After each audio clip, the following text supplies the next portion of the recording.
আসসালামু আলাইকুম সবাইকে। আমি চলে এসেছি আবার নতুন একটি ব্লগ নিয়ে আপনাদের সামনে। আজকে আমরা যাইতেছি একটা দাওয়াতে। আমাদের একটা বিয়ের দাওয়াত ছিল। হাজীগঞ্জে ছিল দাওয়াতটা।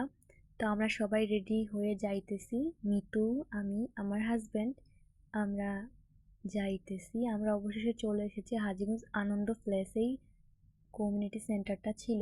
তো আমাদেরকে দুইটার দিকে থাকার জন্য বলেছে। আমরা অলরেডি জাস্ট টাইমেই চলে এসেছি। এখানে খাওয়া দাওয়া করে আমরা ব্রাইডকে দেখতেছিলাম।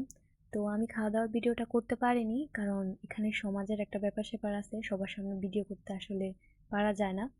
তো আমরা এখন চলে যাইতেছি, আমাদের খাওয়া দাওয়া শেষ। আমরা একটু শপিং করব, আমরা একটু ঘুরবো, সেজন্য চলে যাইতেছি। আমরা বের হয়ে অটোতে উঠবো, অটোতে উঠে তারপর যাব ওয়েলকাম সুপার শপে। তো আমি একটু দেখিয়ে দিচ্ছি বাহির থেকে। এই যে এইরকম ডেকোরেশন করে সাজিয়েছিল খুব সুন্দর করে। তো অটোতে আমরা হাজীগঞ্জ বাজারের ভিতরে চলে গেলাম। এটা বাজারের অনেক আগেই কমিউনিটি সেন্টারটা। আমি ওয়েলকাম সুপার শপে গেলাম, কিন্তু ওখানে ভিডিও করতে দেয় না, সেজন্য আমি ভিডিও করতে পারিনি। এখন আমরা লিফট আসতেছে, আমরা অন্য একটা জায়গায় যাব। ওইখানে অনেক সুন্দর একটা রেস্টুরেন্ট, ওইখানে ছবি তোলার জন্য খুবই সুন্দর স্পেস আছে, বা অনেক সুন্দর লোকেশন ওইটা। তো এখানে দেখতে পাচ্ছেন, এখানেও আরেকটা কমিউনিটি সেন্টার আছে। এখানে অলরেডি একটা বিয়ের দাওয়াত পড়েছে, ওনারা সাজাইতেছে। তো আমরা এখানে ভিতরে চলে গেলাম।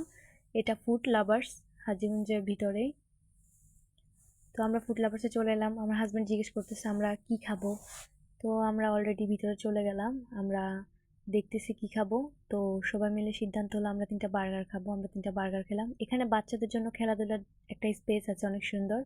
এখানে ছবি তোলার জন্য আপনার সাজানো গোছানো অনেক সুন্দর সুন্দর জিনিস আছে, আপনি চাইলেই অনেক সুন্দরভাবে ছবি তুলতে পারবেন। তো যারা যান নাই এখনো, একবার গিয়ে ঘুরে আসবেন, দেখবেন অনেক ভালো লাগে, অনেক সুন্দর করে তারা সাজিয়েছে। তো এখানে আবার পহেলা বৈশাখের পরপরই আমরা গিয়েছিলাম, যার জন্য অনেক বেশি সুন্দর করে সাজানো ছিল। নববর্ষের পরেই আমাদের যাওয়া হয়েছিল। তো এখানে তাদের ডেকোরেশনটা এত বেশি সুন্দর ছিল, আমার অনেক বেশি ভালো লেগেছিল। আমরা অনেক ছবি তুলেছি, আমি আপনাদের সাথে একটা ছবি শেয়ার করব। হ্যাঁ, আমরা এখন চলে যাইতেছি, আমরা চলে যেতেছি মিতুর একটা ব্যাগ কিনবো আমরা। তো ব্যাগ কিনেছি, কেনার পর আমরা বাড়িতে চলে যাইতেছি। ব্যাগটা সুন্দর ছিল, বাবুর জন্য প্যাম্পাস কিনলাম। অবশেষে আমরা আমাদের গন্তব্যে চলে গেলাম।